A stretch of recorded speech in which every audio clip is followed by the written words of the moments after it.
On most comic panels, the border is a mercy. It tells you where the moment ends, where the next one begins, what belongs inside the frame, and what can be left out. Comix Zone was clever because it made those borders playable. A wall could be punched through, a gutter could become a passage, a page could be crossed if the player understood where the ink was weakest. That is a harmless idea until a game starts applying it to the person holding the controller. On the surface, Comix Zone is a Sega Genesis brawler about a man trapped inside his own drawings. But some games do not ask what you can defeat. They ask what you are willing to redraw. The account you are about to hear came to the archive as number 189 under the phrase, "trying to be who they wanted." That phrase does not belong to the game. It belongs to the girl who played it. She did not describe a possession, not exactly. She described a line that moved, first on the screen, then under her own hand. By the time she understood what had changed, the page no longer matched the hand that had made it. I've labeled this one panel by panel. Listen closely. You may recognize the sound of a page turning.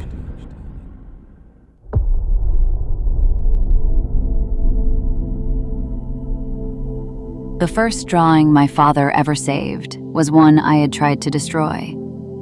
I didn't know he had kept it until years later, when it turned up in a cardboard box with my name on it.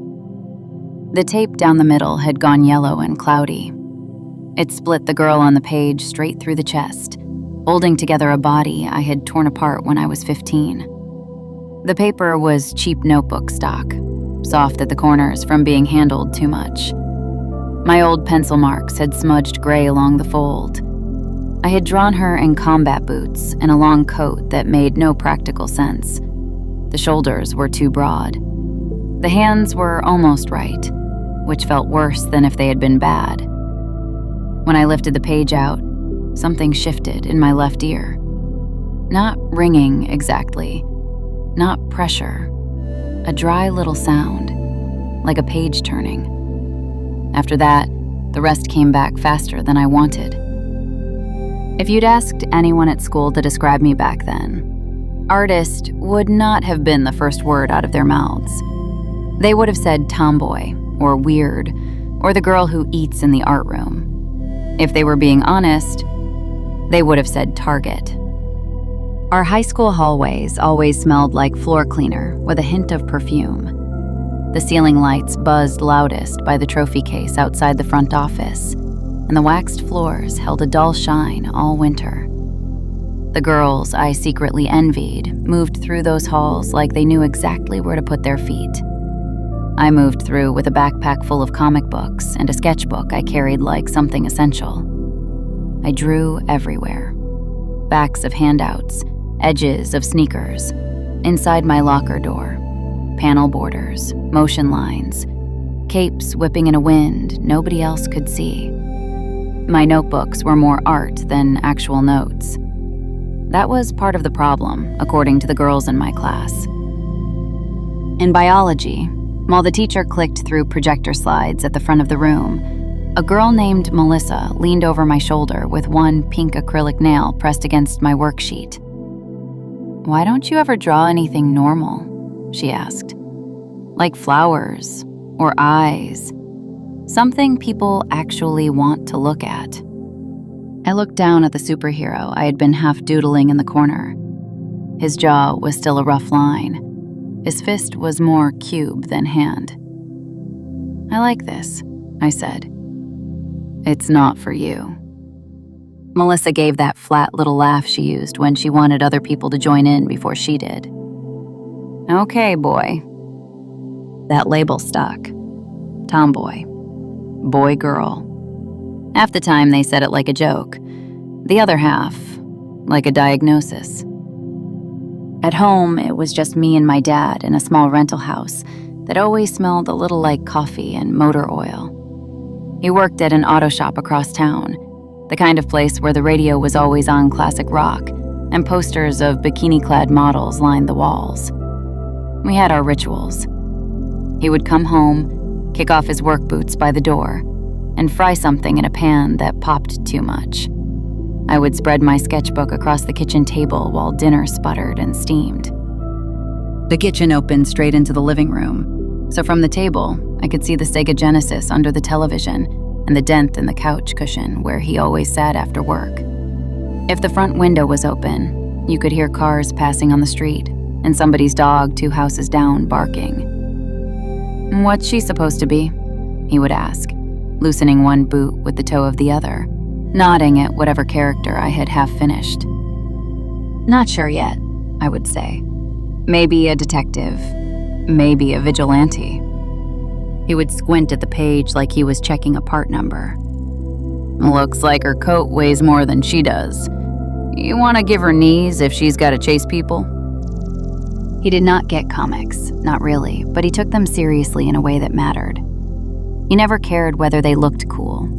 He asked how they worked. He treated my drawings like little engineering problems instead of kid stuff. If I tried to throw a sketch away, he would fish it out of the trash, smooth it flat with those big, careful hands of his, and tell me what he liked about it before letting me decide if it stayed gone. One Thursday, I came home later than usual. I had stayed in the bathroom until the hallways emptied out because I could not face the cluster of girls near my locker. They had stuck a sticky note on it that said, "Boys' Room," with an arrow. I ripped it off before anyone else saw, but it didn't matter. I still thought about it every time I looked at my locker. Dad was at the stove when I walked in, back to me, shoulders slumped. The television in the living room murmured about the weather.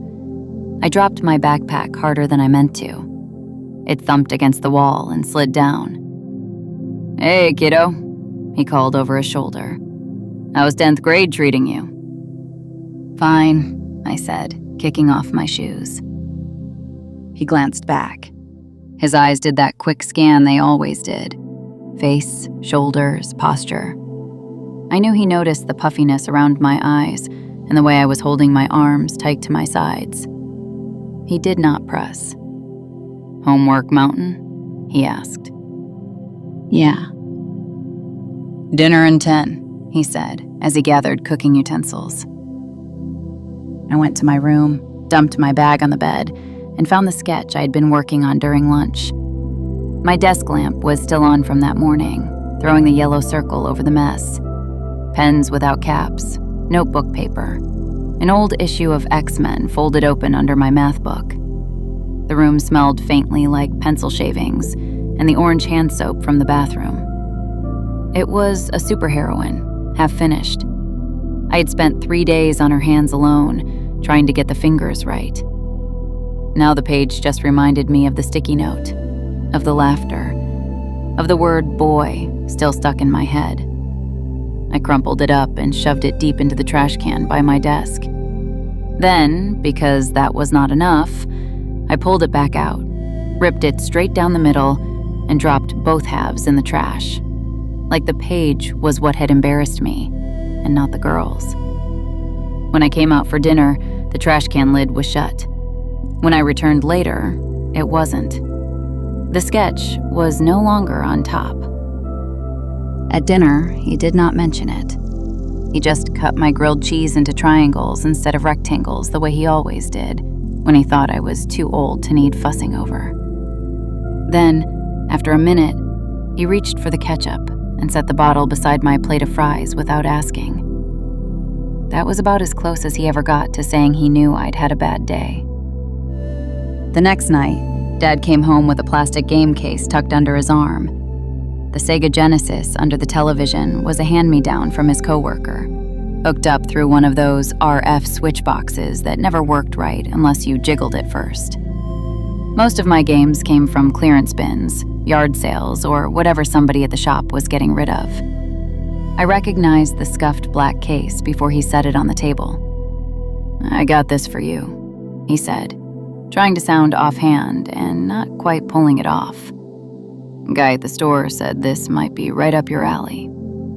He stood there an extra second after he said it, like he was waiting to see if he had guessed right.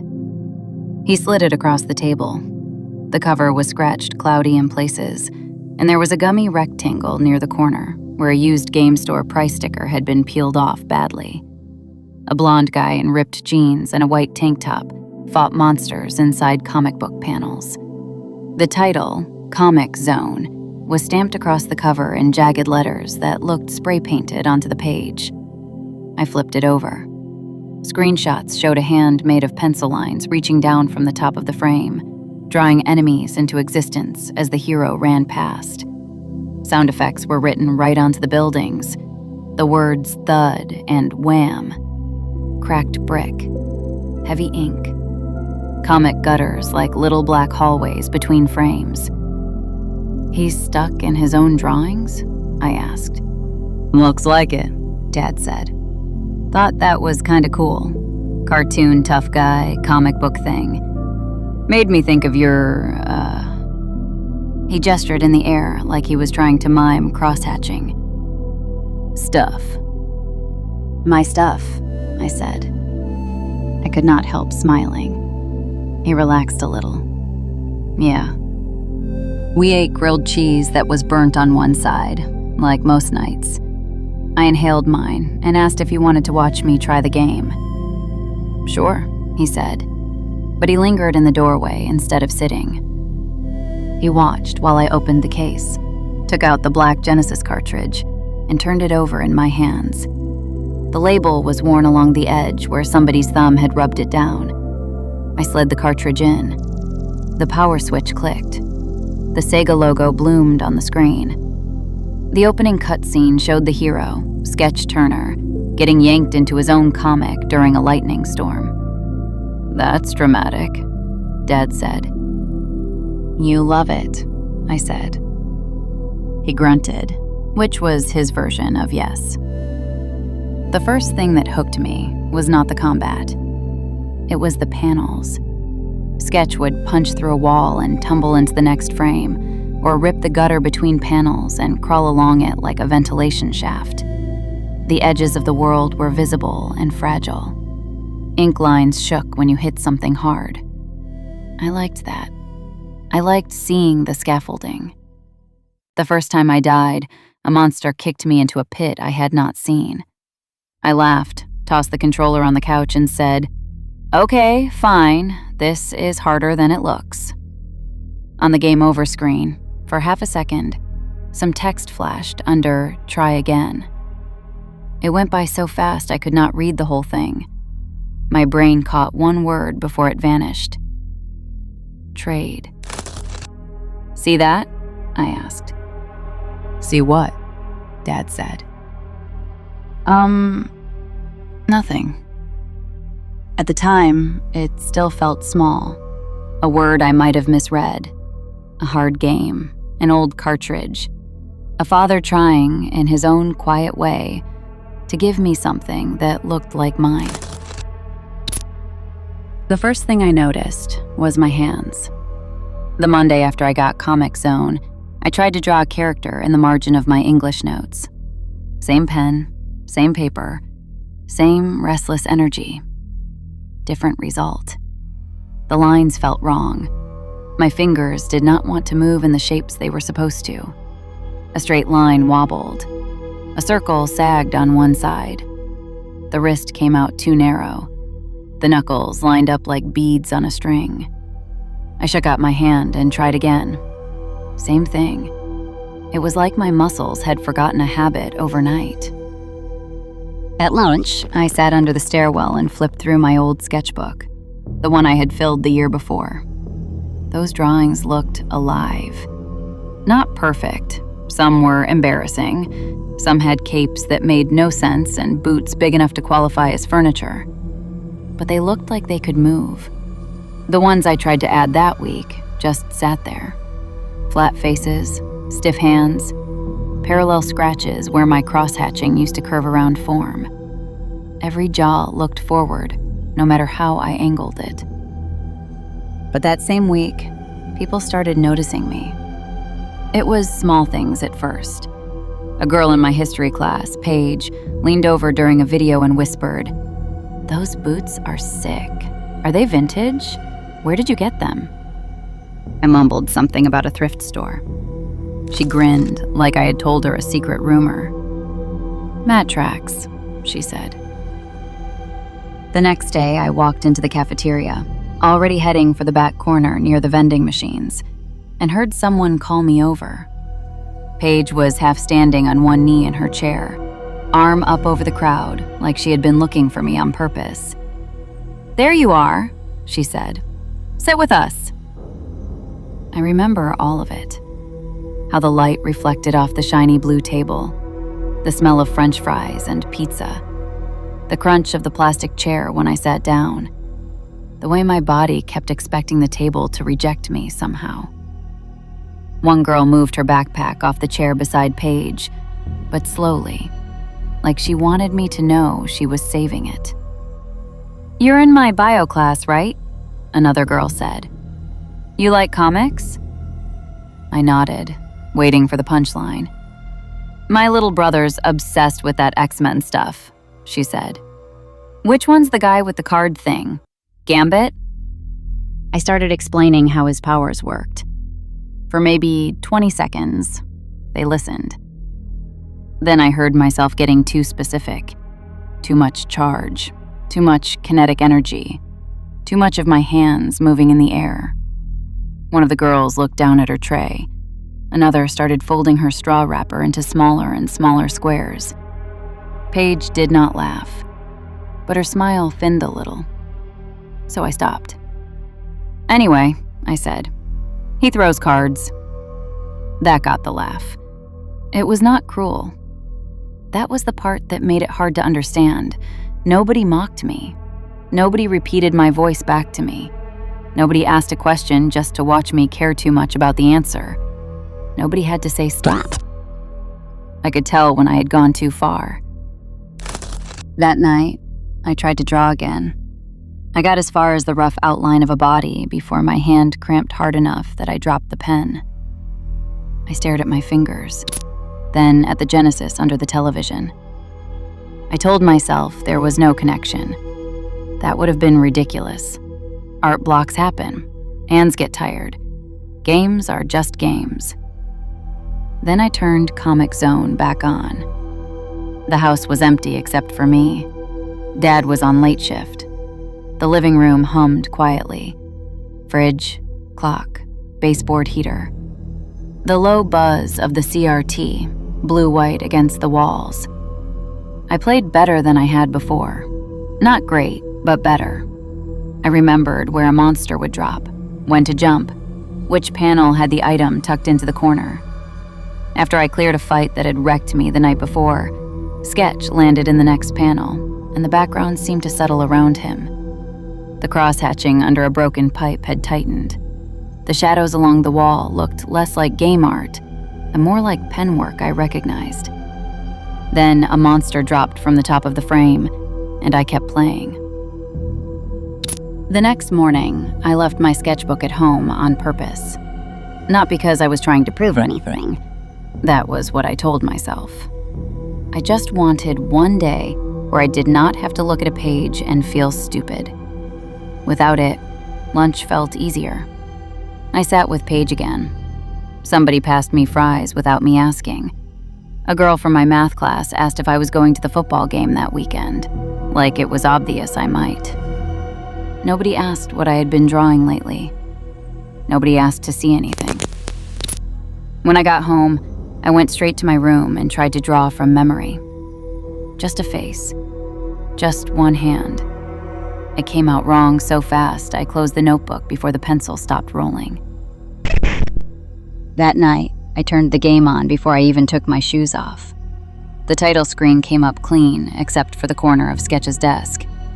Where the game usually left a smear of cross-hatching, the lines had tightened into something I recognized from the margins of my notebooks.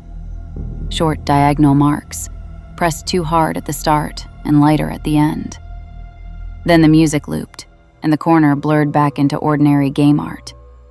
I blamed the RF switch, because that was easier than turning it off. Over the next 2 weeks, the pattern settled in. The more I played, the better I got at the game. The better I got, the cleaner the game looked. The more I tried to draw, the worse my sketches became, and the less I drew, the easier school got. Not easy in the way movies make it look. No instant makeover, no crowd parting in the hallway. Just small permissions. Paige complimented my boots again, then said, "You'd look less like you're about to fix somebody's motorcycle if you ditched that old jacket." I laughed because everyone else did. The next day, I left the jacket in my locker. A boy in math laughed at a joke I made about the teacher's overhead projector. Melissa passed me a worksheet instead of sliding it just out of reach. Someone said, "You're actually funny when you're not doing the drawing thing." I smiled like that was a compliment. At home, the kitchen table stayed clear for 3 nights in a row. No eraser crumbs, no pencil shavings caught in the fake wood grain, no cheap notebook paper curling at the corners because I had pressed too hard with a pen. Dad started setting the mail there again. Bills, grocery flyers, an oil change coupon. Ordinary things, taking back the space. One afternoon, when I came home, I had already fled to my room with a headache. My sketchbook sat abandoned on the kitchen table, page open to a mess of failed attempts at a face. The trash can under the sink had a ball of paper in it, edges stained with ink. I heard the fridge open, close, cabinet doors, the soft tear of tape. He poked his head into my room a few minutes later. "You okay?" "Yeah," I said. "Just tired." "I haven't seen you drawing much lately," he said. "No pencils all over the table. No little paper guys with coats bigger than they should be. House feels weird without it." "What's that supposed to mean?" I asked, sharper than I meant to. He shrugged one shoulder. "Nothing. Just noticed." I thought of Paige asking about my boots. The boy in math laughing. Someone calling me cool in the hallway and meaning it. "I'm just busy," I said. "It's not a big deal." "Okay." He lifted his hands like he was backing away from a live wire. "Just checking." He left. I stared at my hands. Then I opened the drawer where I had shoved my sketchbook, looked at it for maybe 2 seconds, and shut it again. That Friday, Paige invited me to a pool party. It was not subtle.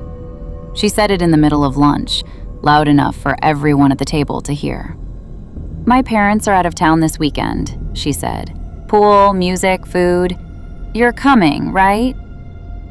A couple of the girls looked at me like the answer was supposed to be obvious. I said yes before I had time to wonder what exactly they liked about me now. When I asked Dad that night if I could go, he was halfway through checking the mail. "Who's gonna be there?" he asked. "Just some girls from school," I replied. "The ones you've been eating lunch with?" I nodded. He looked down at the mail for a second, then back at me. "You actually like being around them?" "Yes," I said too fast. He nodded once. "All right." He did not say, like girls from last year. He did not say, like the ones who stuck stuff on your locker. I heard it anyway. "I'm not in middle school anymore, Dad," I said. "It's fine." He held up one hand. "Hey, I'm just asking." "I don't need you to interrogate every person I talk to," I said. "I'm not a baby." I could hear how desperate I sounded and wished I could take the whole sentence back. The look that flashed across his face was not anger. It was something quieter. He covered it quickly, nodded, and said, "Be home by 11. Call me if you need a ride." "I'll get one." "Call me anyway."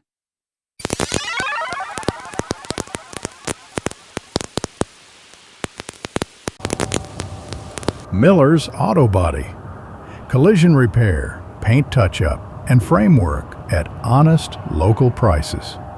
just past the railroad crossing on East Mercer, 2 blocks from Jefferson High. Miller's Auto Body. We make it look right again. The night of the party, I stood in my room trying on outfits that all looked wrong. I ended up in cutoffs and a tank top. No makeup, hair pulled back. Even after I settled on that, I still felt over-aware of how I looked. On my way out, Dad watched me from the couch. Some rerun flickered on the television, volume low. "You look like you," he said. "Is that good or bad?" I asked. "It's what it is," he said. "Have fun. Don't hesitate to call if you want to leave early." At the party, the air smelled like chlorine and cheap beer. Fairy lights drooped over the fence, throwing everything in soft yellow. Music pounded through a boombox and rattled the lawn chairs. Somebody had kicked their flip-flops into a heap by the sliding door. Wet towels hung over patio chairs. A plate of chips sat going stale on the glass table. Paige pressed a red plastic cup into my hand almost as soon as I walked in. "You have to," she said. "It's the rules." I took a sip. It was warm and bitter and made my face scrunch up. Everyone laughed, but in a way that included me instead of marking me. "You'll get used to it," one girl said, tapping her cup against mine. For a while, it was almost nice. We sat on the edge of the pool, feet in the water, talking about teachers we hated and shows we pretended not to watch. Someone told a story about a boy who had tried to impress her by jumping off the diving board and belly flopping.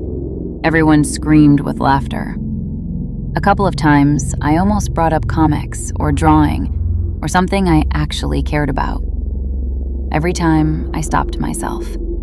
When I talked, I kept the important parts out. My voice sounded different than usual. Brighter, maybe. I laughed when everybody else laughed. Whenever the conversation drifted somewhere I could not bluff my way through, Paige or someone else pulled it back to boys, teachers, parties. Who liked who? At one point, a girl said something about some junior who was probably off in the library drawing dragons. A few of them laughed. I did too. Half a second late. I thought about asking where the phone was so I could call home. I didn't. The beer hit me faster than I expected. The world softened at the edges. The music got farther away. "Come on, get in," Paige said, splashing me. "You can't come to a pool party and stay dry."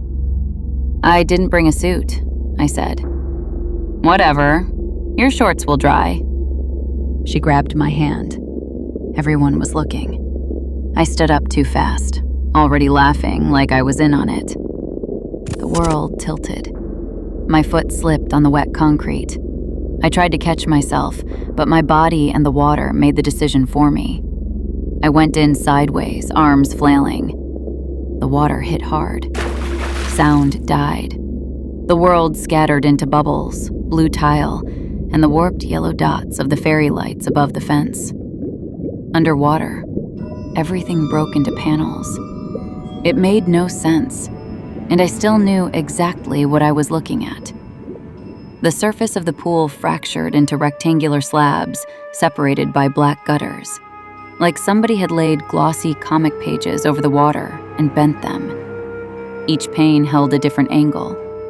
Girls leaning over the edge, mouths open. A beer cup tumbling end over end. My own legs moving too slowly beneath me. My head hurt. Something roared in my left ear. It felt like someone was pressing a pencil into it. Hard. At the far end of the pool, standing on the concrete, was a figure with Sketch Turner's outline. It had his outline, but not his weight. The lines were too polished, like someone had redrawn him from memory and kept going until he looked less alive. He did not reach down. He did not move at all. He looked like a drawing waiting for the next box to be filled. A jagged word balloon appeared over his head. Last frame? The question mark shivered in place. I reached for the surface. My arm moved in pieces, every frame a separate pose. My chest burned. The sound in my ear went thin and sharp. The panels around me began to close, the gutters squeezing. Then someone grabbed me, hands under my arms, a shock of air, half-choked voices above the water. "Jesus! Get her up! Get her up!" The panels snapped away. The world came back all at once. Girls blaring, girls shouting, the slap of wet feet on concrete. Someone thumped my back. Someone else yelled to call 911. My left ear felt like it had been packed with cotton and needles. I do not remember the ambulance ride. I remember fluorescent ceiling lights and a nurse asking me to follow her finger with my eyes. I remember Dad's face looming into view, pale under the grease and stubble, his hands shaking at my shoulders. "I thought I was going to lose you," he said, voice hoarse. "Do you understand me? I thought..." He stopped, swallowed. "I don't care who thinks you're fun. I care if you come home." They said later I was lucky, that I had aspirated too much water, that I had hit my head on the way down, that my left eardrum had ruptured, that the inner ear damage would probably be permanent. "Partial hearing loss," the doctor said. The words sounded like they were coming from the bottom of a swimming pool. "In that ear, at least." For weeks after, the world came at me sideways. Sound was uneven. I started turning my good ear toward people without thinking, which made me look like I was flinching from them. The girls from the party called the house at first. "Are you okay? I'm so sorry that happened." When I came back to school and walked carefully down the hall, they hugged me loudly in front of people. Paige said, "We didn't know if you were coming back up," smiling the whole time. I could not tell whether she meant it or whether she was saying it for other people to hear. The lights by the trophy case still buzzed the same way they always had, but now every sound in that stretch of hallway seemed to hit me from the wrong direction. After that, the girls drifted back to their orbit. I went back to eating in the art room. Except now, when I opened my sketchbook, nothing came.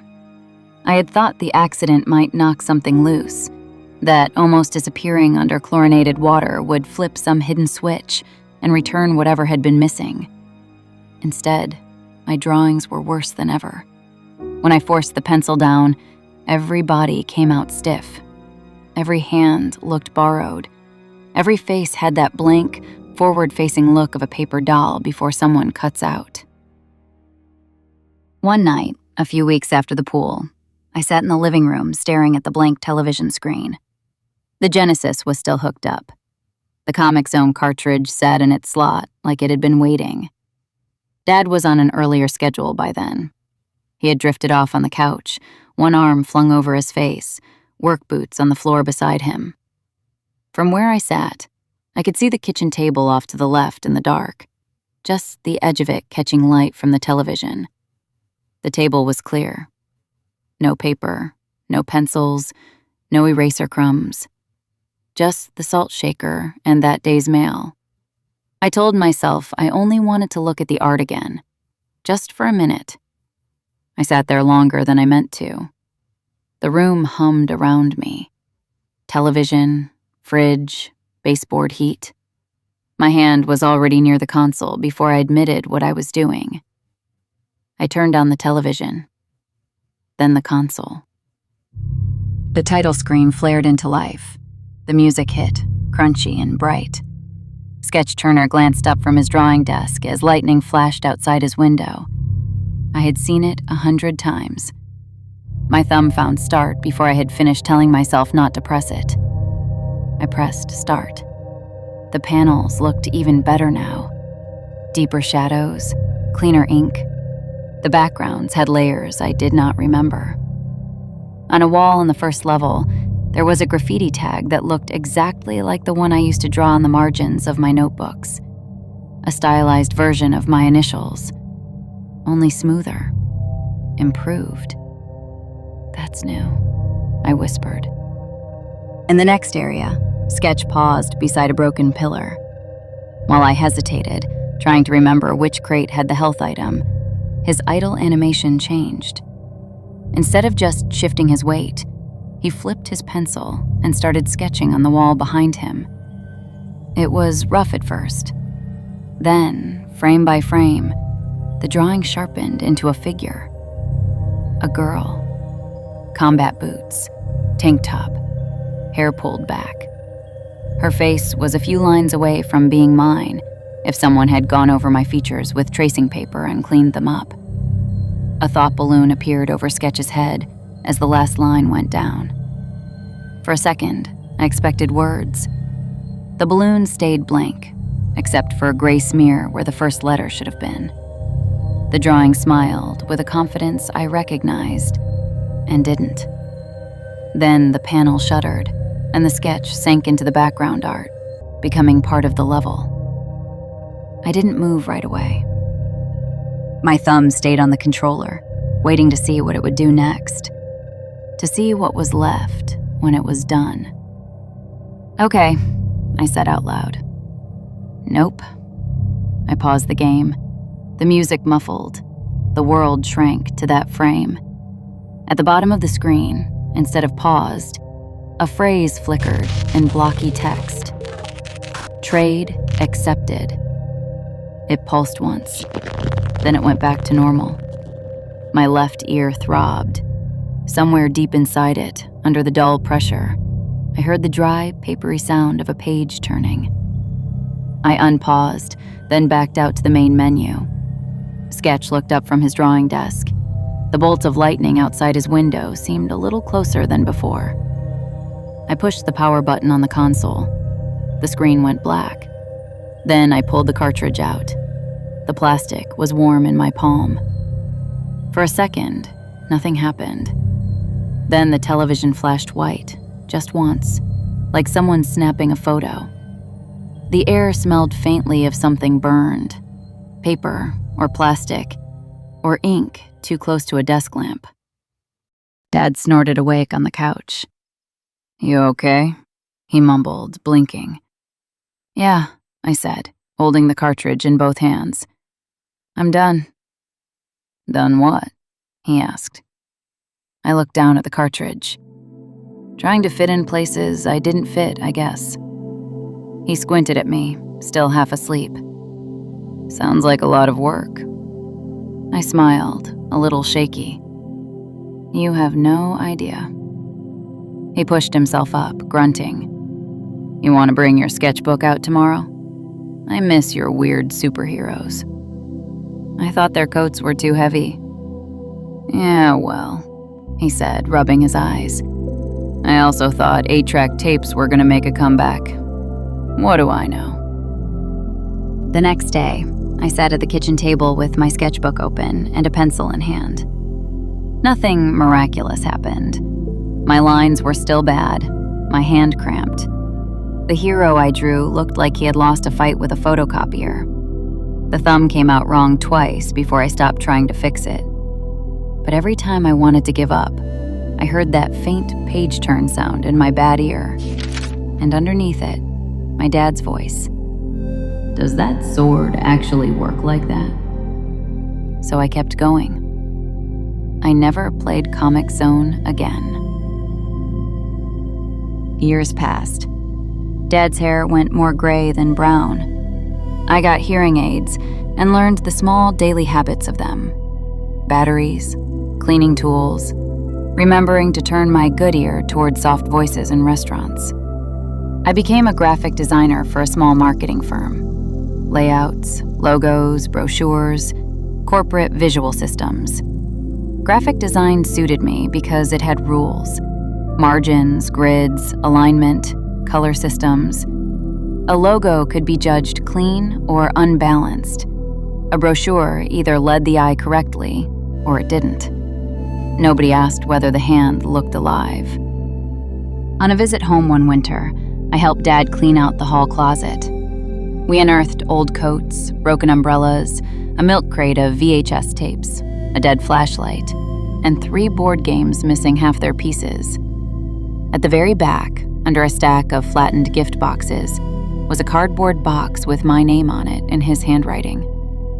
Inside were my sketchbooks, years of them. On top of the pile, sandwiched between 2 notebooks, was that single sheet of paper, carefully flattened and smoothed. My superheroine, the one I had ripped in half. Dad had taped her back together with yellowing Scotch tape, the seam running right down the middle of her torso. "You kept this?" I asked. "Course," Dad said, not looking up from the tangle of extension cords he was sorting. "I really like that one." "It was bad," I said. He made an incredulous noise. "You kidding? Look at that coat. That thing could block a bullet." He glanced over, eyes softer than his voice. "You were really good, you know." I looked down at the drawing. The anatomy was off. The shading was heavy-handed. The boots were too big. But the pose had something my work designs did not. Motion. Intent. It looked like I had meant every line. "Yeah," I said quietly. "I was." He straightened up, groaning a little. "You still are, just in different ways." I laughed, and the sound bounced strangely in my good ear, echoing off the hallway walls. A few months after that, a coworker dragged me to a retro gaming convention. "You love old stuff," she said. "You're always talking about retro games and whatever." The convention center was a blur of cosplayers and aging consoles. The carpet had that stale hotel convention smell, and every few seconds you would hear a burst of some old menu sound from a different corner of the room. In one area, a Genesis was hooked up to a monitor. A small group of 20-somethings stood around it, taking turns getting demolished by a side-scrolling brawler. As I got closer, the title screen hit me in the chest. Comix Zone. Sketch Turner glanced up from his desk, lightning flashing outside his window. The sound was cleaner through modern speakers, the colors a little too bright on a flat screen. But it was the same game. I stood at the edge of the cluster, arms folded, trying to decide whether to walk away. The player died, kicked into a pit. The game over screen came up. Try again pulsed in the center. As it faded, for one frame, a word flashed under it. Trade. Nobody else reacted. Nobody else would have seen it, but my left ear rang, and under the ringing, I heard that crisp little page flip sound. On the attract mode, Sketch did his idle animation. He flipped his pencil and started to draw on the edge of the frame. Line by line, a figure appeared. Combat boots, tank top, hair pulled back. It was me, at 15, if someone had cleaned up the edges. When he got to the face, the hand stopped. The lines blurred for a moment. Then the eraser end of the pencil came down and wiped the features away, leaving a blank oval. "Hey, you want to try?" One of the kids holding a controller asked, offering it to me. For a second, I thought about it. Then I thought about Dad taping my ripped drawing, about the kitchen table, about him sitting there in a grease-stained work shirt, asking if my hero's swords actually worked. "Nah," I said, backing up. "I've got bad reflexes." The kid shrugged and turned back to the screen. Sketch jumped, kicked, punched. Panels tore. Ink flew. As I walked away, the noise of the convention swallowed the music. My hearing aids caught 100 different conversations and folded them into static. Under it all, in the bad ear that still tunneled the world into strange shapes, I heard it again. A page turning. Once, then silent. I went home that night and pulled out an old sketchbook. The pages were yellowing. The pencil dragged differently than it used to. The first line bent where it should have held. The second one went too stiff. The hand I drew looked wrong before I even finished the thumb. In my left ear, a page turned once. I kept going anyway. Panel by panel.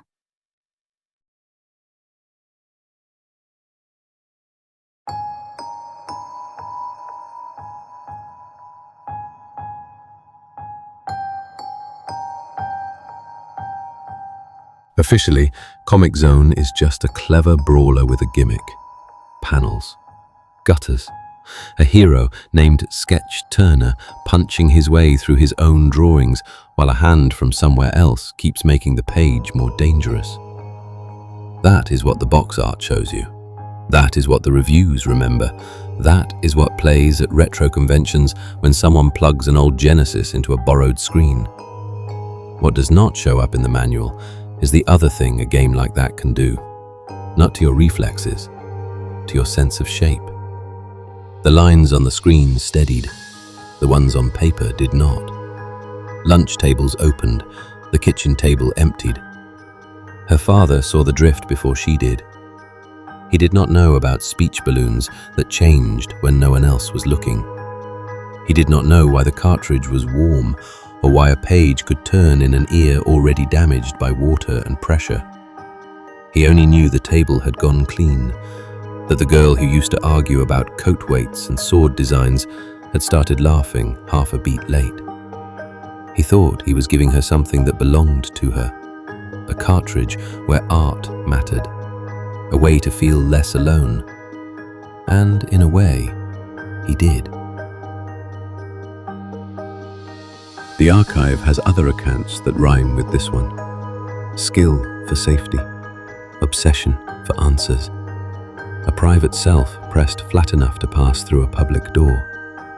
On the shelf where I keep Comix Zone, the spine is unremarkable, just another black rectangle in a crowd.